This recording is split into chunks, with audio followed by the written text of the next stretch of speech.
చూస్తున్నారు కదా, అస్సలామలైకుం వరహమతుల్లాహి వబరకాతుహు. ఎప్పుడు వేసాను చూడండి, 3 నెలలు అయిపోయింది. సగం బకెట అయిపోయింది కూడా మా ఊరికాయ. అప్పుడే చూస్తున్నారు కదా, సగానికి అయిపోయింది. నేను ఎప్పుడైనా కావాలనుకుంటే ఒక చిన్న డబ్బాలో అయితే ఇంకా ఇలా తీస్తాను సపరేట్గా. మళ్ళీ కవర్ చేసి పెట్టుకున్నాం అనుకోండి జాగ్రత్తగా. ఎవరు వేసినా కానీ సరే ఏమీ బూజు రాదు. చాలామంది బూజు వచ్చేస్తుంది, పాడైపోతుంది, ఇల్లు ఏడుగుంది, అది ఏడుగుంది. ఏమి ఏడుగు కాదండి, జారి కావాలా కంపల్సరీ అని చెప్తారు. జారి ఉంటే ఇంకా మంచిది అనుకోండి, కాదని కాదు. చూడండి, నేను ఇలా స్టోర్ చేసి పెట్టుకుంటాను. మనకు ఎప్పుడు కావాలనుకుంటే ఇంకా అప్పుడైతే ఇంకా గాజు గ్లాస్ అయితే ఇంకా బెటరు. జారిపోతుందేమో నా చేతుల్లో గాజు గ్లాస్ అనేసి ప్లాస్టిక్ అయితే తీసుకున్నాను ఇక్కడ.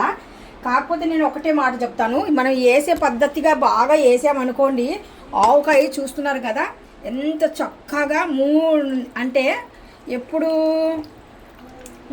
3 నెలలు పైన అయిపోయింది. బకెట్ నిండా వేసాను. ఆ లాంగ్ వీడియో కూడా అప్లోడ్ చేశాను, షార్ట్ కూడా పెట్టాను. మీరు ఇంట్రెస్ట్ ఉంటే ఇంక ఒక్కసారి వెళ్ళి చూడండి మరి నేను ఎలా వేసాను ఏంటి అనేది. బూజు రాదు, ఏమీ రాదు.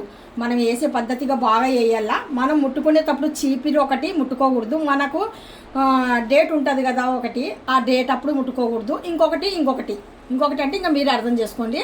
ఇంకా అప్పుడైతే ఇంకా అస్సలు ముట్టుకోకూడదు. మనం కొద్దిగా స్నానం చేసిన వెంటనే వచ్చి ఆవకాయ అయితే ముట్టుకోవాలి ఎప్పుడైనా కానీ సరే. అప్పుడైతే ఇంకా కొద్దిగా బాగుంటుంది. అందుకనేసి చెప్తున్నాను తెలియని వాళ్ళకు. నేను పర్ఫెక్ట్గా అయితే ఇంకా వేసాను. ఉప్పు కారం అన్నీ చాలా అంటే చాలా బాగుంది. చూడండి ఎంత చక్కగా ఉంది, చూడండి ఎంత ఎమ్మీగా ఉందో. మా ఇంట్లో అయితే తెగ తినేస్తున్నారు. నేను బకెట నిండా వేసాను. అప్పటికే 3 నెలలకే మనకు బకెట సగం అయిపోయింది. ఇంకా ఒక 2 నెలలకు పూర్తిగా అయిపోతుంది. ఈ వీడియో మీకు నచ్చినట్టుగా అయితే ఇంకా డెఫినెట్గా లైక్ చేయండి, షేర్ చేయండి, కామెంట్ చేయండి, సబ్స్క్రైబ్ అస్సలు మర్చిపోకండి. Thank you.